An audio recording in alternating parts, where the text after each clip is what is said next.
appreciates it. To people in the choir, Mom was very strict about not singing hymns properly, so your support helps today. Thank you very much. What a privilege to be in this church. Rob and I spent many fond memories in this church, especially midnight masses, because it was very close to present opening time on Christmas morning. Rob reminded me now, Aunty and Andre were on the altar as altar boys. And Andre said to Rob, because Rob and I used to sit up at the top there in the corner, Andre said to me, take your 5-cent piece of collection, and then you just push it, with Granny's not there, your mother's not there, just push it to the edge of that round railing, because it will fall down, and then it will probably fall on somebody. And I watched Rob starting with a 5-cent piece, and Andre eyeballed him from up here to up there, and he dropped the 5-cent piece on somebody. Granny didn't see it, she now knows about it. So it's a privilege to be in this church. Thank you everyone for making the effort to get here today. It was very short notice. My heart goes out today to people that couldn't be. Elsa and Jack and Bruce, that jumped through all kinds of hoops to get Rob on a plane out from the UK. I think Rob got the last seat out of London on the last flight to get you on time. And my heart goes out to them. And then Aunty Anne and Uncle John and Aunty Stephanie, who also would have loved to be Andre de Jager, that couldn't make it, and would have loved to be there. There are many others. And then my mom's adopted son, Tswana's son, Sanana.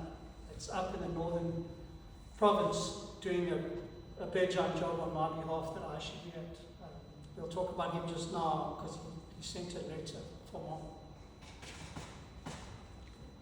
So, Mom's place on earth was about serving. All she did, all she knew was how to serve at 120%. The first time I saw real love was when I saw the love that Mom had for her parents, for Granny and Grandpa. We knew that, Rob and I knew she loved us incredibly, but that love came with a wooden spoon as well. So the wooden spoon was never used on her mother and father. So that's the first time I saw true love. Dad also got into trouble. So Rob and I and Dad kind of knew we were loved incredibly, but the first time I saw true love was the love she had for her parents and her siblings, her sisters. I think Uncle Frederick probably got the most love because we all know Mom didn't put up. Girls weren't Mom's big thing. The boys in her life, her brother, her father, her husband, Rob and I, and all our friends, our girlfriends back then, all our guy friends. Bryony Brink learned to eat tomatoes at our house because the wooden spoon was there. That's what Mom did. She only knew how to serve, and she served the church. The positive effect that she had on the Catholic Church in Oatsel. And there she served. Infantry school at that time, the military base there, had many Catholic boys. And I think the Catholic Church got a lot more Catholic boys there because of the tea and cake Mom would serve after church on Sunday to those Catholic soldier boys. And that was just how she served. Mom also, things were, you either did something properly or you didn't do it. And Rob and I are privileged to have taken that with us into life. Both of us, in a non-arrogant way, are very proud of how we run our businesses, and it's at 120%. And if somebody else is not prepared to do the job, we'll get in and do it, because that's how Mom taught us, and we did it properly. And Mom's mantra was 4 basic words. And all those boys sitting in the back rows, and other cousins knew those 4 basic words. And you could run your life with those 4 basic words. Hello, goodbye, please, and thank you. If you know those 4 basic words, you can go anywhere in the world and be successful and have people respect you with those 4 basic words. Yes, sometimes you were taught them with a wooden spoon, but those 4 basic words is all that you need in life. And that's how Mom ran her life. She absolutely doted on Rob and I. She spoilt us rotten. And we always knew how loved we were. We always knew where our safe haven was. She doted on Dad. Mom often took the back seat and let Dad lead from the front. She doted on her siblings. And then she doted on our friends and our cousins. And then later she doted on her grandchildren. Her grandsons, luckily for them, they were all boys. The 4 boys, she doted on them. And they have learned those very basic words. Hello, goodbye, please and thank you. They learned that from Greg. They also met the wooden spoon a couple of times. And what more would one want to do than leave that kind of legacy? And then, you know, the Bejan boys, the guys and girls, mainly the guys that worked for me at Bejan, they all knew Aunty Catherine and knew that there was always kindness there. If I look at the messages that have come in this week since Mom's passing, all of them refer to Mom as their second mother. When I arrived in our first, he said, remember all those nice chocolates that was always in Japan's house, and the slop chips from the fish shop. So our house was the coolest place to hang out in, because there was always love, there was respect, and there was lots of cool stuff to eat. And that's where we had all the sleepovers. So we always, Mom was clever. She knew if she had lots of cool stuff to eat, the friends would all hang out at ours. And then she could keep an eye on them and make sure Bribery ate his tomato. And that after Scouts on a Friday night, we'd have the nicest burgers in the whole of Oatsel. And that's how Mom, but it was Mom's way, and it's just the way that Mom would serve. And that is something that I think that she's going to continue to do, but I'm going to talk to her about it just now a little bit. Mom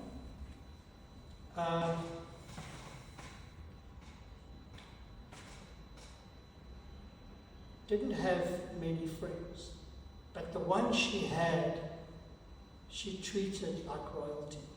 And man, could she make them laugh. Sean, last night when you were visiting and laughing, I was so reminded of how Mom and Aunty Heather were just, actually got quite silly sometimes how much they would laugh. And that's another part of her that we will miss so desperately. Like I said, Mom wasn't a person for lots of frills and fanciness. She was a very, very simple person. I was given very strict instructions after Dad died about how today had to look. And we've already gone overboard by having a tea.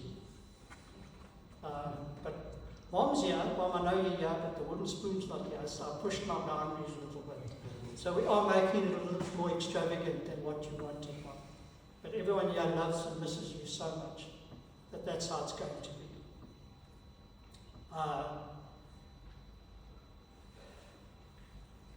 That probably sums Mom. Again, I want to thank a few people. Robbie, my rock star, my brother, my best friend, my rock. I might be the eldest son, but Rob and I have done everything together. And it's almost like And we've never not been apart. We've always, no matter what side of the world we're on, we're always together. And we've stayed best friends. And I know that potentially this is just going to mean that we're going to get closer and closer. And your unfaltering support and just always being there for me when I needed to chat to you. 3 months ago, I phoned Rob. I said, listen, what? And he's been jumping through all kinds of hoops with his UK visas and things. I think he must get out here. 2 days later, he was here. And that, I can never thank you enough. The boys, I said to Mom, yesterday I was speaking to Mom, and I said to her, you know what, Mom, the boys have become men. Your grandchildren are not, they're not boys anymore, they're men. Nicholas and James, the morning Mom passed, got in a car from Cape Town, drove down here. They didn't ask or say, hey Dad, we're coming. They said, Dad, we'll be there in 6 hours' time, and we're taking over. Now, men make those decisions, not boys. Jack and Bruce did a business presentation for Rob in London because he needed to get on a plane. Boys don't do that, men do that. So, Mom, your grandsons are now men, and they've just proven over and over again. So, to them, I'm unbelievably thankful. Mom's family, while we were away during COVID in Saudi, family that are sitting there that visited Mom all the time. Frederick, Joan, and Crescentia, all the time he took Mom out, visited Mom. Never forget Aunty Joan phoning me one day saying, listen Frank, when you bring Mom to a retirement visit, please can it be in Sedgwick? Rob and I discussed it before, and we didn't want the family to think that we wanted them solely to take care of Mom. We were travelling a lot at the time. And I said that to Aunty Joan, and Aunty Joan said, no, it's a privilege. We want her closer to us. And the way you carried her, that's why I never visited Mom on a Sunday. Because Mom would, if she knew I was coming, she wouldn't go to lunch at Aunty Crescentia's house. But so I'd always go on a Saturday. So that on a Sunday, Mom would have another outing with her sisters and her brother and Uncle Eddie. Boys driving Mom, fetching Mom. Thank you so much. And then to all the mates that are here. Boys, thank you, morning. Whenever we see each other at events, always how's Mom? What's Mom up to? The words boys, always checking in. How's it going? The guys from Beja, Jono that covered for me when Dad died. I was guiding a tour up in Zealand, and Jono took over for me. He's always, when Rob's not around, then there's this rock that's Jono that I can lean on. And then to Sanana. So during COVID, Rob and I were in Saudi, and Sanana would drive Mom around in that little RAV. So Sanana's a Setswana guy, you guys all met him, those of you who met him also at Dad's service. And he looked after Mom. It reminded me of that movie Driving Miss Daisy. And Mom would give Sanana a hard time. But he would drive Magogo around. And Sanana asked me to read a letter that he wrote from up there.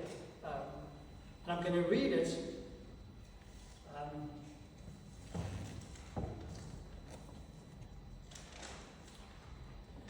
So this is how Sanana writes about,